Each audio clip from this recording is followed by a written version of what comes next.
We're very excited about Ohio, We're Still Here, which is the second exhibition of our second artist residency, which is one of the main programs of GCA.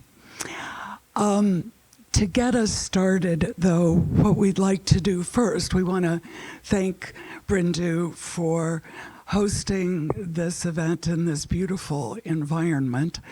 So we're going to begin our program tonight with Travis Mamadeh, one of our artists, who will offer an honor song.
Thank you, Travis.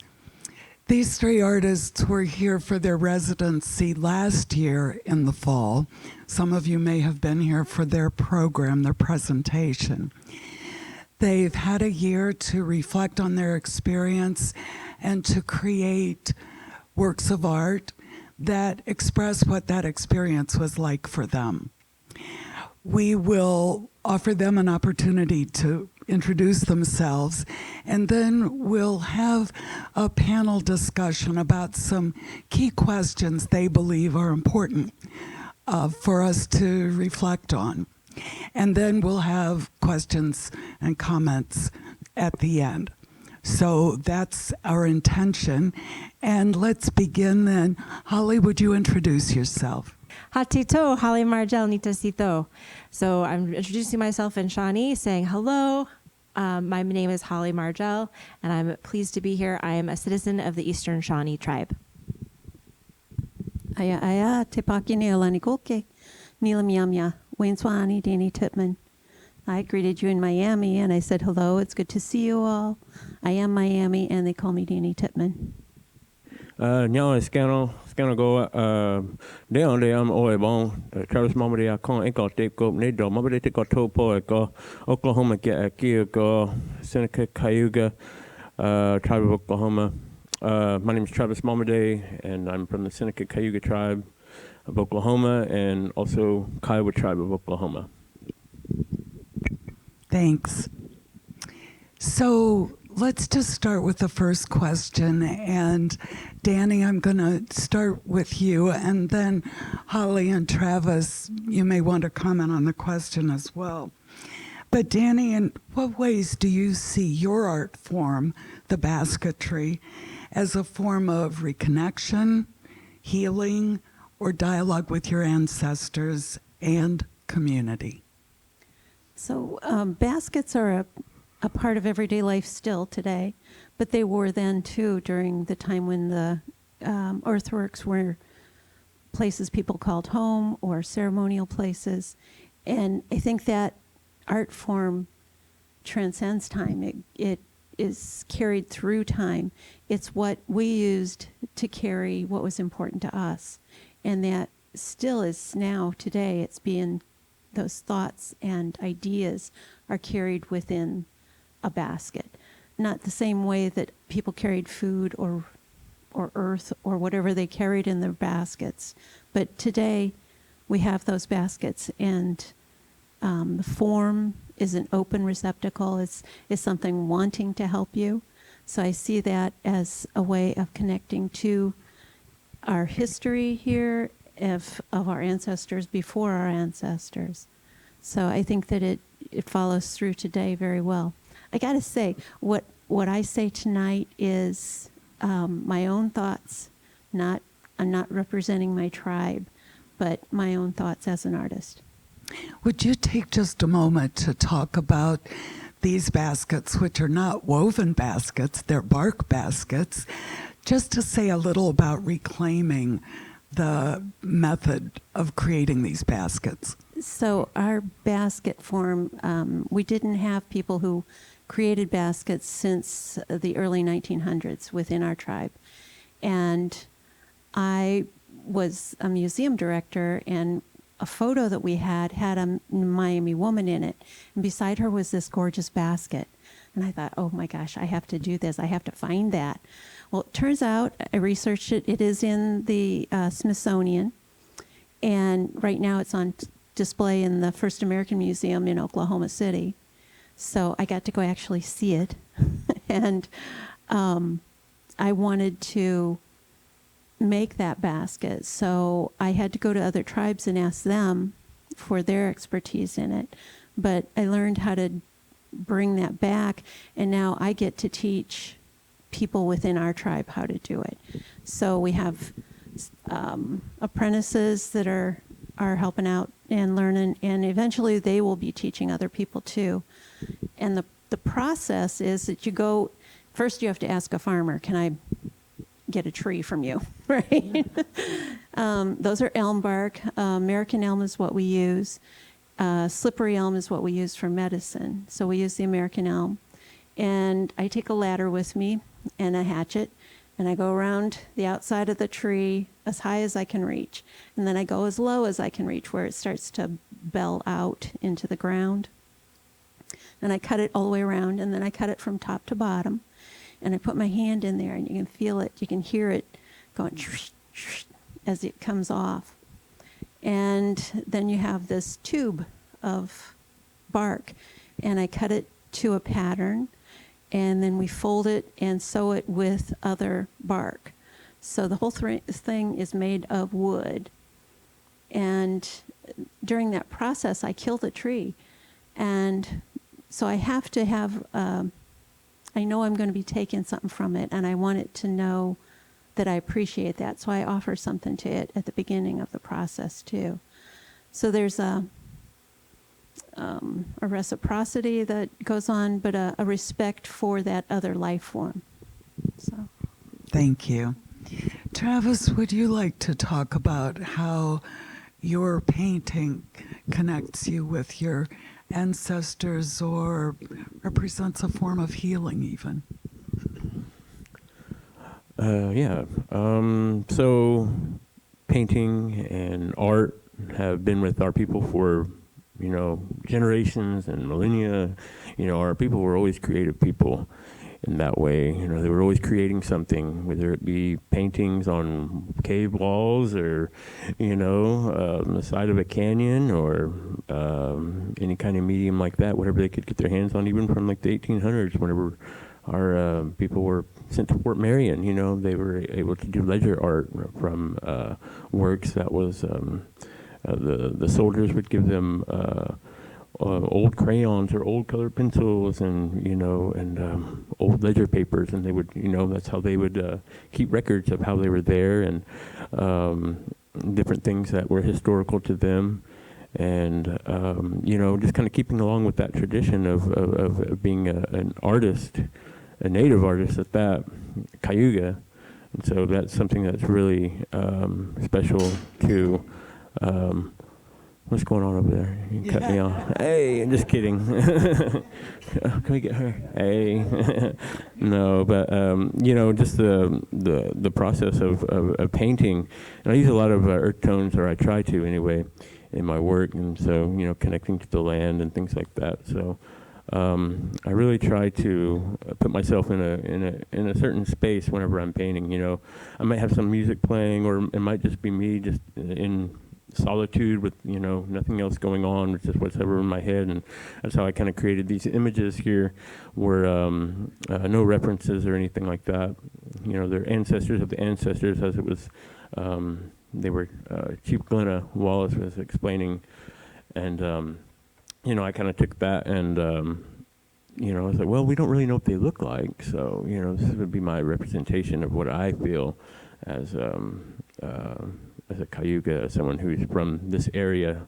Well, I've only been here one time before, but traditionally, this is where our spirit, and our ancestors once walked. So to be able to walk in this area, in this space here, is really sacred. In a way, people throw around that word sacred, but sometimes, that's really true. And so for us to walk in this area as our ancestors did, it's good, and it's a connection to this place that I've only been to one time before, Omaha. Thank you. Holly, how was it different for you as a photographer doing your work for this exhibition as compared with your photography practice in Seattle? Yeah, so first of all, I'm very grateful that we got to come here together and visit these sites. They're really hard to photograph because they're so big, and really to appreciate the scale, like an aerial view really does a better job than on land, right? But I found that being here was very different than seeing it in a book. Seeing them in a book, it was, okay, interesting. And I appreciate that these still exist and they're accessible, but then coming in person, it was a very different experience. So it was actually a really good challenge as a photographer to go, how do I communicate the experience of visiting and knowing that this was a sacred ancient site of the ancestors of my ancestors. So I would say it was a really great creative challenge. And initially I thought, well, maybe I can sort of try to convey the magnitude of the scale. And I actually I did some research because I was like, what's around Seattle? And we have one place called the Mima Mounds, which is actually a glacier runoff created mounds that are maybe about as tall as this projector stand all over a vast field. But we went and visited. My husband, Casey, and I went down there. It's about an hour and change drive. We visited twice, and it just didn't feel right. So then I thought, okay, well, I'm not going to go in that direction. So for me, it was like, how do I honor my ancestors with this work? And I thought, okay, I want to sort of convey the connection to what they maybe went through from then to here, where we are today, to be together. So I leaned into emotion rather than actual trying to show the mounds. Yeah. Yeah, thank you. Travis, you spoke a little about your ancestors being in this area. Being in a new place, you were here for the first time in Ohio maybe a year ago. Being in a new place can be difficult. Did you have a hard time connecting with Ohio or with the earthworks or mounds? Yeah, I did actually. Yeah, because like you said, I didn't really know what they were initially. Being from Seneca Cayuga, from Oklahoma, and trying to relate it back to something so old and ancient. Like these people that built those. They may have been connected to this place, and then our people came in, and then they so that connection there was like, well, how do I fit in with those people from that time period, being a Cayuga?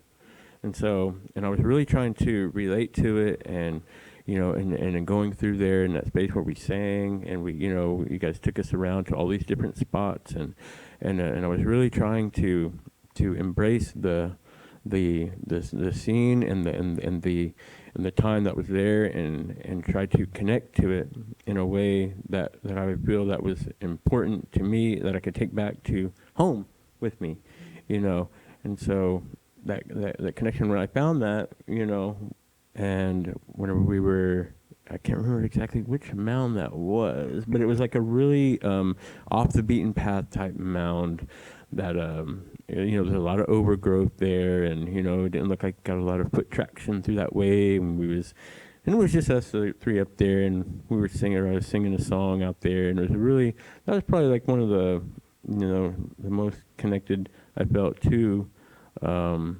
the earthworks and the land here, as far as that goes. And I know my family's history goes back to this area, or to Ohio, and clear on up into Canada. We came through this area and went down into Kansas, and then to present day northeastern Oklahoma. And I can trace my lineage all the way back here,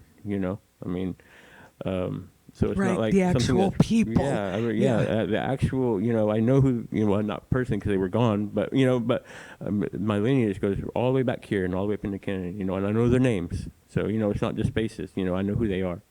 So, yeah. Yeah, we have appreciated your singing both tonight at the Great Circle, but especially, I think it's the Hopeton earthworks that is the only other octagon and circle. And you spontaneously started singing. And Danny, I recall you talking last year about how that moved you. Do you want to say anything about that? It really touched my heart, because we were up above the area and we could look out on it, and this music started, and it just took me into another place, and it was like a veil was lifted. The emotions that ran through me at that point was amazing. Yeah, thank you. It was more than the three of you. You were there. Ken I was there too. Yeah, right. Yeah. Holly, you live in Seattle. How is it for you connecting with being in Ohio? Yeah, so similar to Travis, right? I live in a place that's very different, landscape-wise, environment-wise. But I do think that, it's really interesting when the family line that was here and was removed from here. So I felt very moved, actually, the very first step into Great Circle. I felt very like a mix of emotions, right? I felt gratitude, I felt some grief, and but grief is kind of a broad word.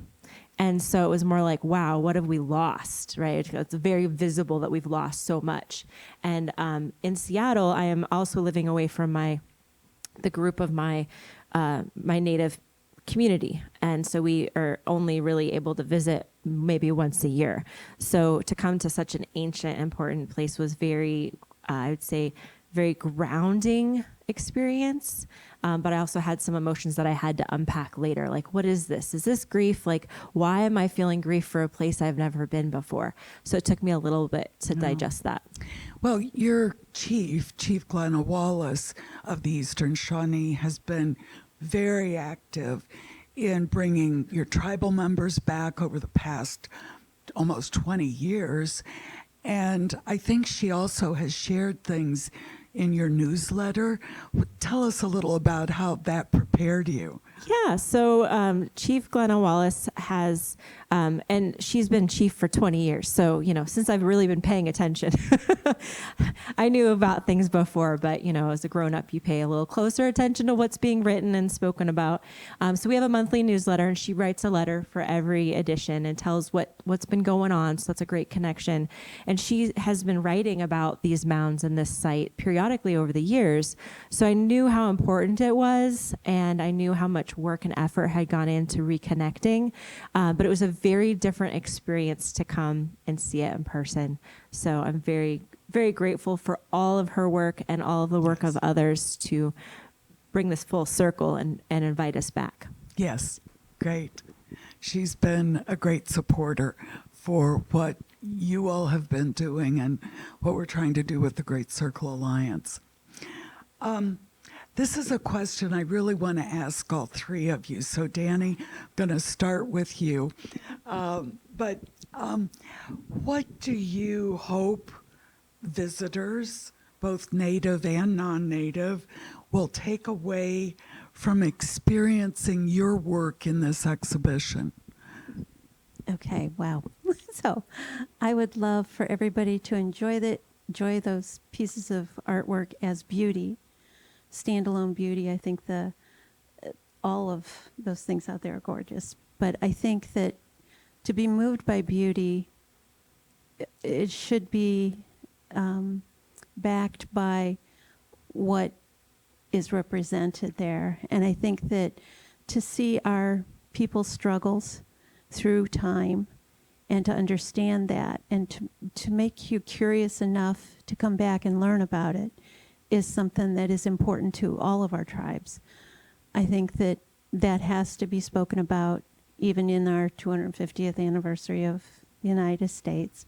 I think we need to look at all parts of it, good and bad, and to see the hope that is in each of those artwork as well.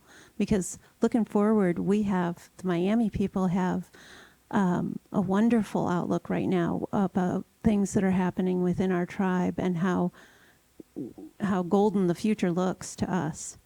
So we have students who are involved. We have about a cohort of about 50 students who are at Miami University in Ohio. And those students have a culture class every week so that they are learning their history, their language, the culture, and they are bringing that home to their families and to our greater Miami community. So I think that even though things were bad, I think they're getting better for Miami people. So that's important to know too.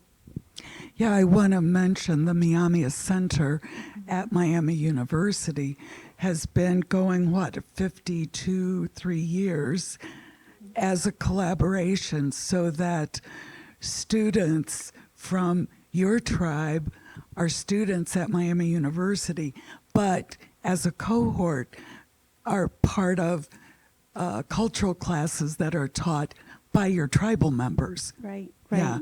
And it gives them a connection to their culture, to their tribe, and to each other. I mean, I think we've already had a Miami merger, they call it, where and these are both Miami people, citizens, who are Miami students who eventually got married. So very exciting. And I think 3 of your children are Yes. graduates of 3 that of program. my children have attended Miami University, and that just thrills me because there's no way I could have afforded that. But they are helped by the university, and they wanted it hard enough that they fulfilled all of the academic requirements, and they did really well. So, Yeah, great. Travis, what do you hope people, all people, any people, will take away from experiencing your artwork in this exhibition? I guess for Native people, to take away from it would be that we represented them well, and the work that we're doing, is done in a respectable way, and we want to showcase that, and we try our best, to represent our people. I do represent my people here as a Seneca Cayuga artist in person from Oklahoma, removed from here, and then growing up around our boundaries in Seneca Cayuga territory in Oklahoma. So I feel I have a responsibility for that whenever I go anywhere, and as a Seneca Cayuga individual, to say that, because even whenever I was leaving, they were telling me, remember now, you're representing Oklahoma, and you're representing your Seneca Cayuga people. So go there in a good way, and then just remember that. So that's why I look at that, and I really take that pretty serious. So as a Seneca Cayuga Tribal Homelands Deer Clan, so it's from the south side of the Longhouse. And then for the non-native people to take away from it, maybe they can learn a little something that they didn't know before, and that they're able to see the work and like, oh, I didn't know this, or I didn't know that. They read something on the panel, or they look at the work, and maybe they see some of Danny's work, and like, oh, I didn't, we were at dinner the other day. She's like, so you're a weaver, and she's like, no, this is how I do it, and so just, you're getting educated by it, and you're taking away a little something back to, your home that you didn't know before. So. Great, thank you. Holly, same question. Okay, these are great answers. So I think my hope for the art is that other Native people feel honored and find connection, because I think that art actually can be a really great vessel for connecting all of us through beauty, as Danny mentioned. But really, an effort, I think, for all of us is to honor our ancestors. I think that was a huge motivation for me to apply to be a part of this, was like, wow, what a really beautiful way to honor them, to show up for them, and to represent the fact that we are still here. We just might not live right here with y'all. And then for non-Native people, I think as you're looking, stay curious, and if there's something that sparks more interest, there's lots of amazing research available, a lot of the work that Great Circle Alliance has done to make the information accessible, as well as even visiting the visitor sites. I was so impressed by how much they had available as first-time visitors to learn from as well. So I hope that you feel inspired to keep learning. Thank you. I'm really asking all of you this question too. So Travis, let me start with you. How has this residency affected the way you approach your work and how you think about your art going forward? Come back to me on that one. Okay, you get to think about it. Danny, what would you say? Wow. So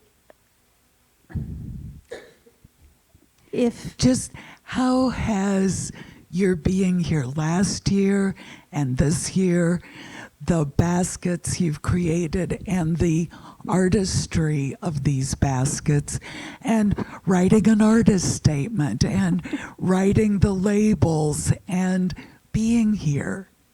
How has all of this affected how you may go forward? I think I respect other artists a lot more. So there is a lot to it. And I was aware of the mounds before, but I think that now they really resonate with me.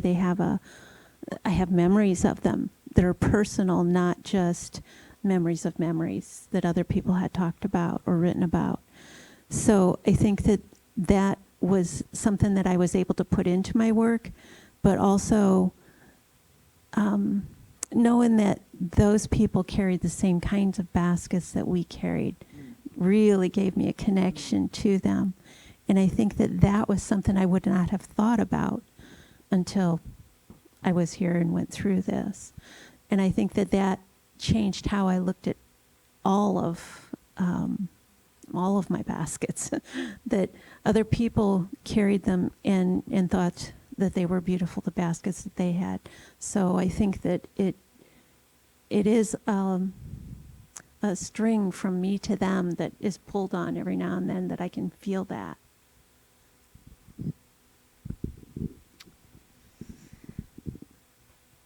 This is a hard question to answer, but it's a really good question, so I'm glad you asked it this way.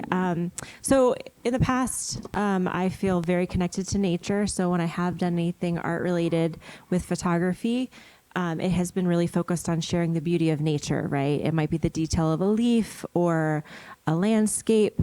And so with this work and with more of my recent work, I've been exploring self-portraits and that as a way of communicating, putting myself in the photo. And my intention has never been to be like, oh, look at me. As a matter of fact, I'd rather not have you look at me.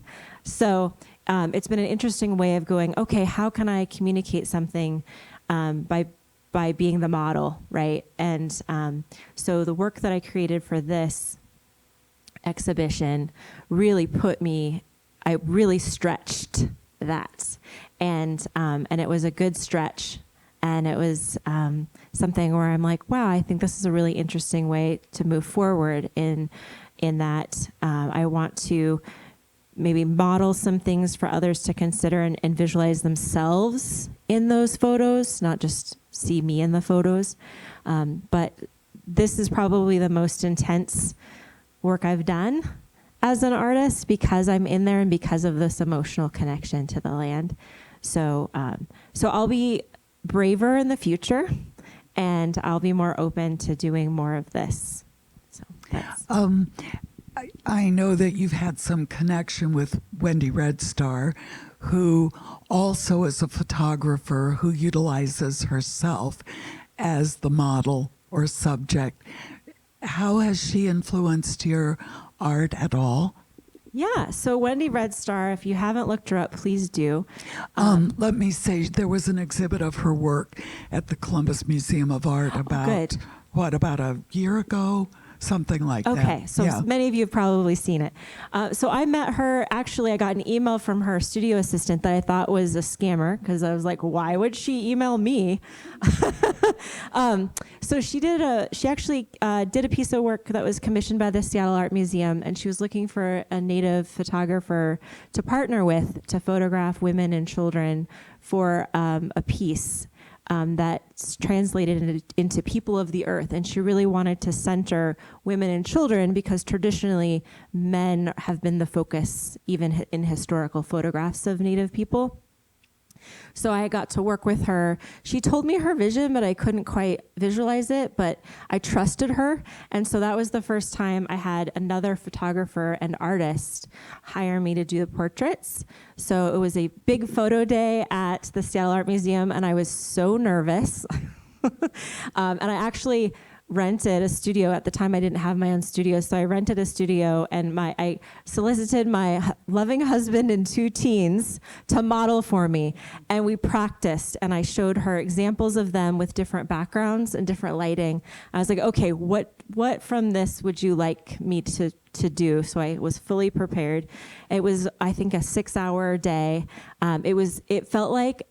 It felt a little bit like a celebration because we had people represented from many different Native nations, the urban natives of Seattle.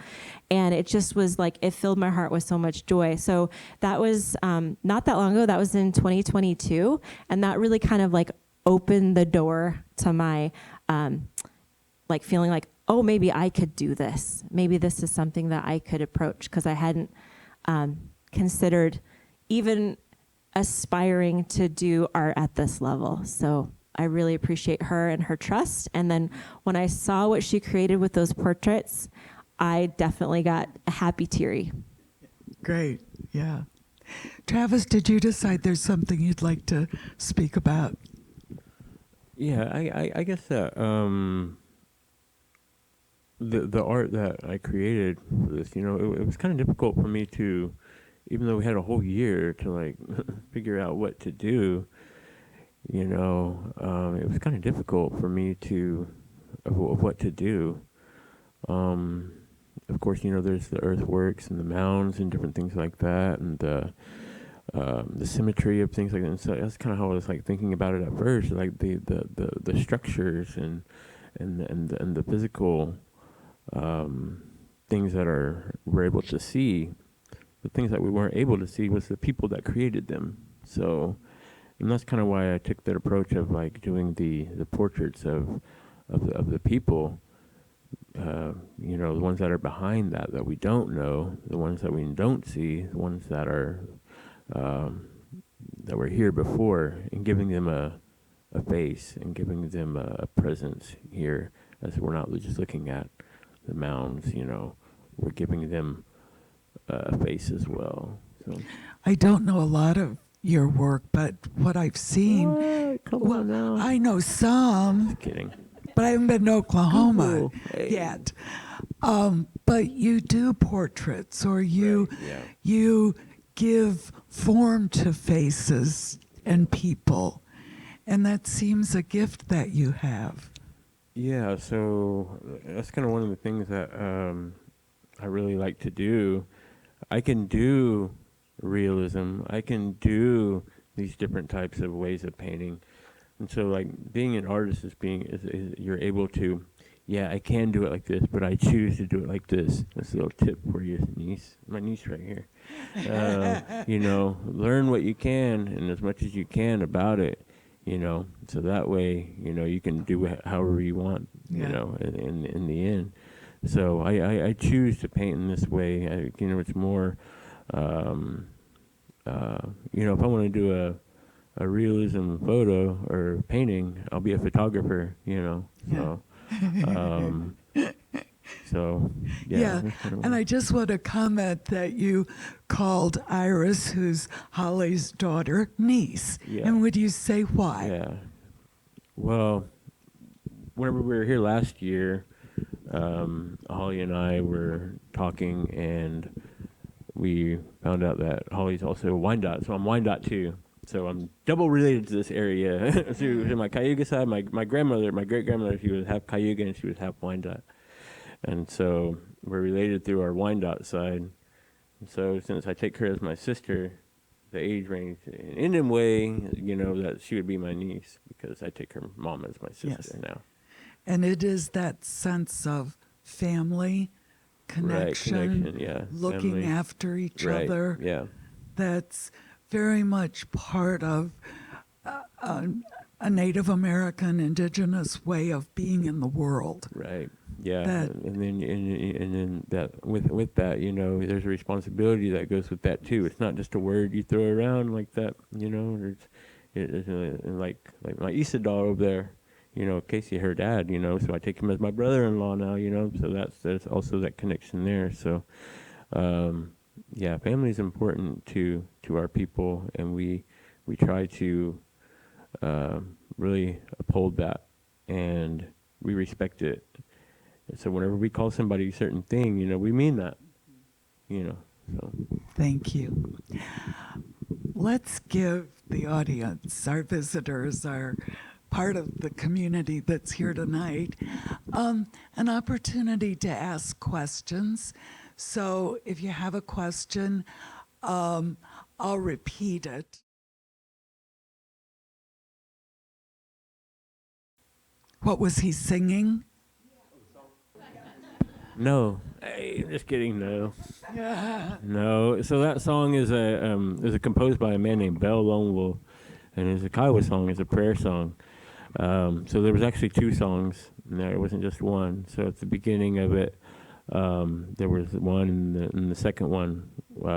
So they were composed by a man from he was from Mountain View, Oklahoma, where I live now, on my family allotment.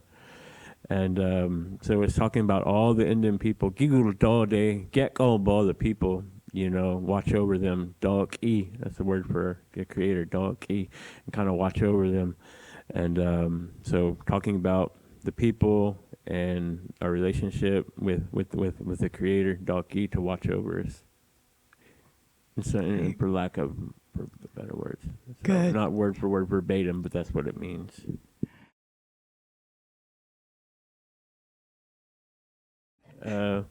So I speak Kiowa.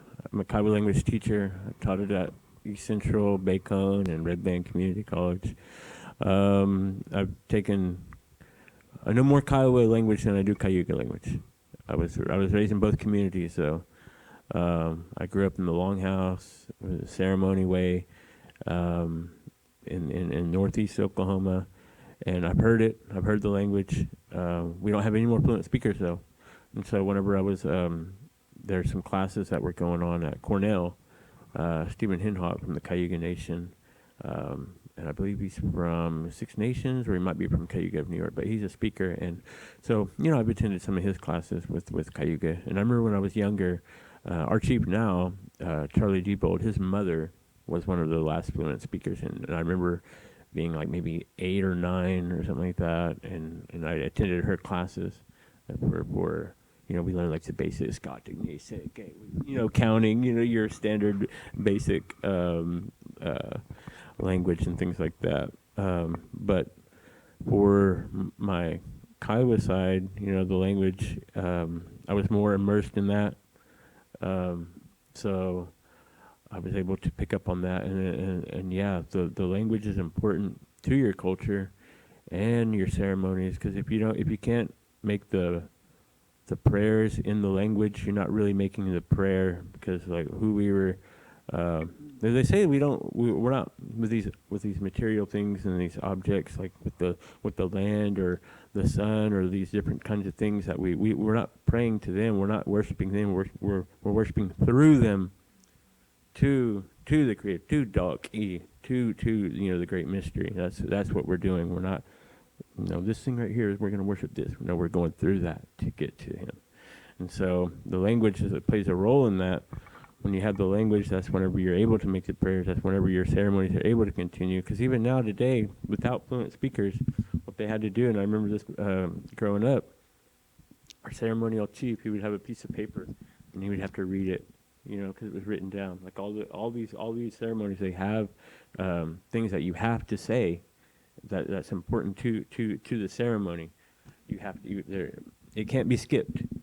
And you have to know what you're saying too. You can't, because if you don't understand what you're saying, then you're not really doing it. And so the language is very important. And I try to do the best that I can as far as language revitalization and carrying those things on. Great. Would either of you like to answer that too?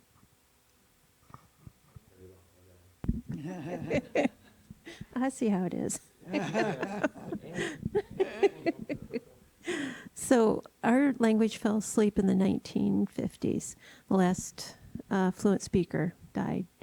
And about 30 years ago, Daryl Baldwin, who's a linguist in our tribe, started studying our language and started to bring the language back. And when you think about it, it makes sense, because the first thing you do when you're born is make a sound. You cry. The second thing is you want to eat, right? So that's about all food, and that's me too. So, but to have every thought not be able to be seen through our culture is just a horrible minus and absence. So Daryl started it, and he came back into the area, and we set up tables out in the woods, because the woods was where we had an area to do something, and we practiced language. And as time went by, Daryl has become a very, very big influence in native languages, and he does Breath of Life and some other things that help with getting languages back to our people. But we do as much as we can, and we call each other by sister, and Donna, daughter, or because every thought is enculturated in the language, the way that you say it reflects on who you are.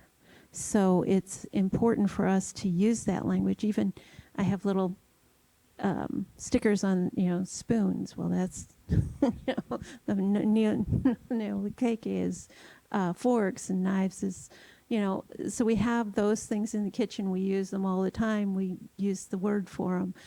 Just getting those nouns down was easiest, and then doing the language and bringing back more of the verbs and the emotional words. And there's so many things that now we have language camps for the kids, and you'll see the little kids running down the field playing lacrosse going, mililo, mililo. Means give it to me, give it to me. It's like, yes, they've got it. So I think that our language is really coming back, and it's helping our overall understanding of our own history and culture. So for me,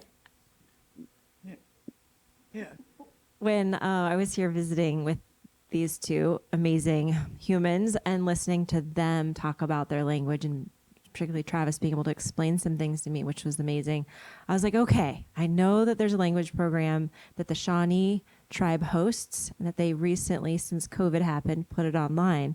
So I came home and I was like, okay, Iris, we've got to take this class. So Iris and I started last January, and we just wrapped up last month our first class. So I'm like a kindergartner. It's really hard for me to learn it and way easier for her to learn it. But she makes a great study buddy.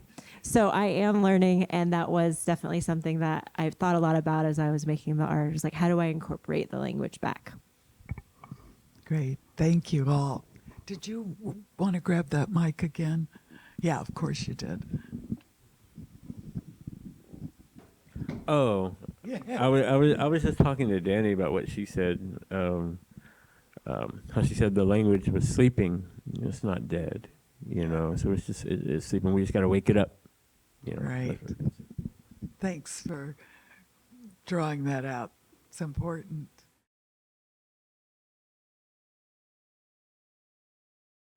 So the elm, it has a fluid, I guess, that it makes it so much easier to take off of the trees. And some of the other ones don't want to be baskets. So,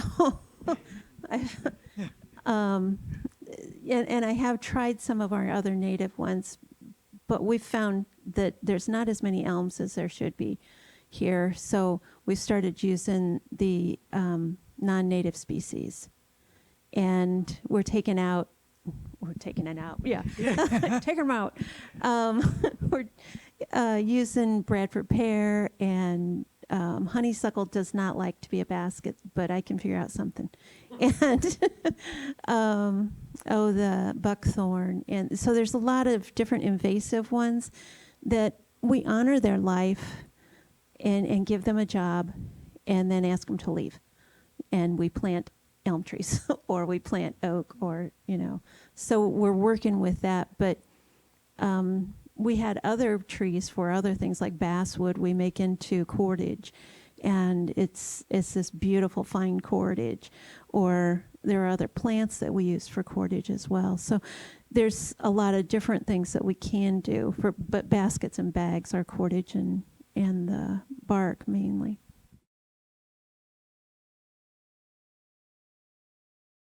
Thank you for that question. So yeah, I think for me, my first emotion was grief, because it was like a realization being there that, wow, this is here. I've never been here before. I'm 42 years old, and many people don't know that this exists, and so there's the sadness from that, and then there's another layer of, look at what we lost. Because if this was here, so long ago, and then we kind of covered it up, so to speak, by not recognizing its importance throughout American history, we've lost so much. And just like with our language, and different languages have gone by the wayside, we're reviving it. So for me, it was at first grief, but also really a lot of gratitude to be able to visit, and the fact that it's getting the recognition that it deserves.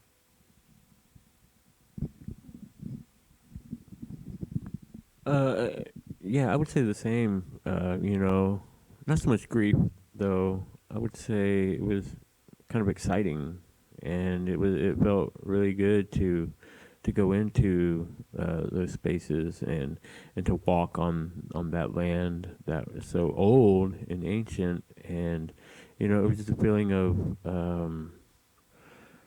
I don't know, I can't really explain it. It wasn't really it was a mixed emotion, I guess. Not anything bad though. So like whenever you go into certain spots, how you can go into certain place like, ooh, it's uneasy in this spot. It didn't feel like that. There was still, it was a good feeling. And all the spots that we went to, even the ones that we went to where they were saying like there was burials there, and usually like with our people, we don't really go to those types of places without being smoked off, or before or after we go in those types of places, but which I did when I went home. But so it was a good feeling to go to those different places, and it felt really good, and like it was almost like a homecoming in a way. Even coming back here to this place. So. And for me, I think it was a little overwhelming at first, just to walk in that space and think about how many years it had been since our ancestors of our ancestors were there and using it. And then I learned about the Great Circle, I think, was used as a circus area for a while. And, there were different things that went on. So a good place seems to be a good place no matter what.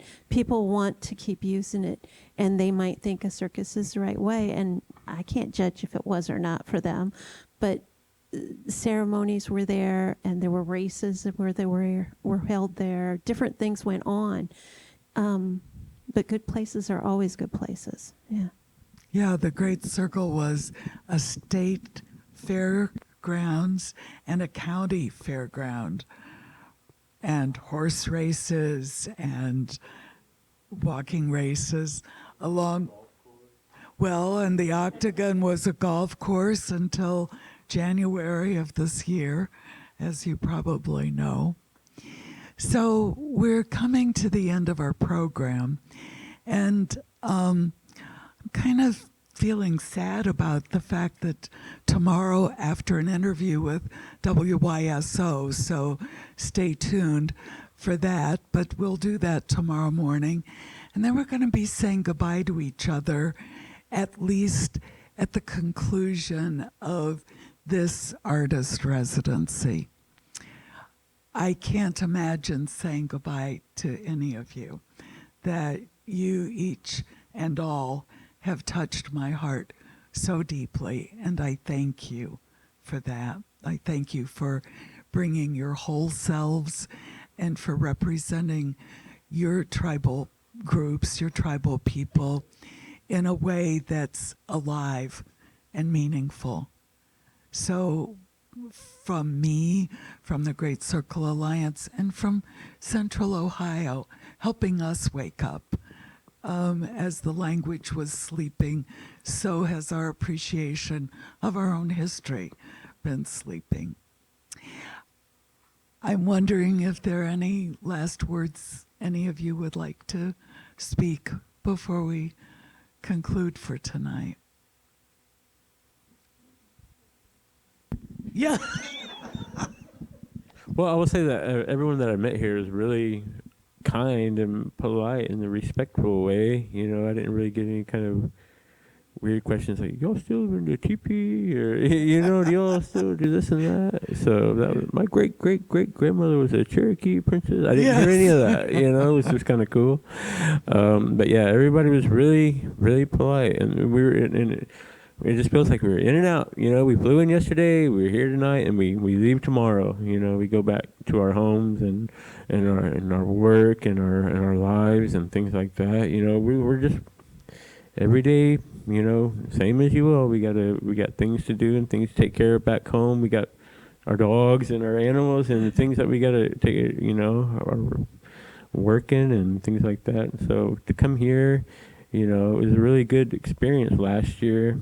And this year as well, you met some really great people, and everyone was, like I said, everyone was really kind and polite, and everyone I met was in the Great Circle Alliance. You know, the work that they do, you know, here in Ohio is it's something that probably hasn't happened here with what they're doing. So I really support them as a member of the Seneca Cayuga people of Oklahoma, and so yeah, Nyawe Goa. Thank you. I know the experience has changed me, and I will be going back tomorrow to my home and my children and grandchildren. And I think that you all have added something to my life that will enrich their lives too, everyone I meet and how I deal with people. So I really want to thank you for this opportunity and for the friendship that's been extended and for my new friends. So thank you all. Yes, I want to say, first of all, thank you to the other awesome artists here. I've learned from both of you and being together with you and with the Great Circle Alliance for bringing us out here. Thank you. I will be back, maybe not in front of you all directly like this, but I've told my family all about the experience and trying to get them to come out and visit themselves. So I do think you live in a beautiful, really important place. And I'm so grateful for the opportunity to join you all and appreciate the warm welcome and greeting, of course, every time we've been. And I look forward to future opportunities. And I want to say thank you and Shawnee. So Nyawe. Nyawe. We don't say that, do we? We say, no, okay, yeah. All right, Newe, yes. No, okay.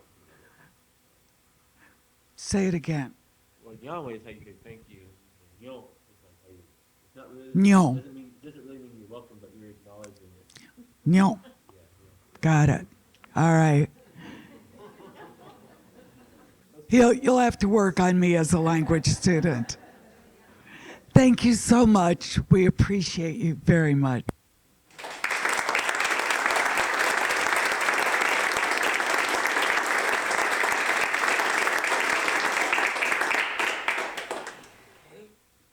Thank you so much for coming.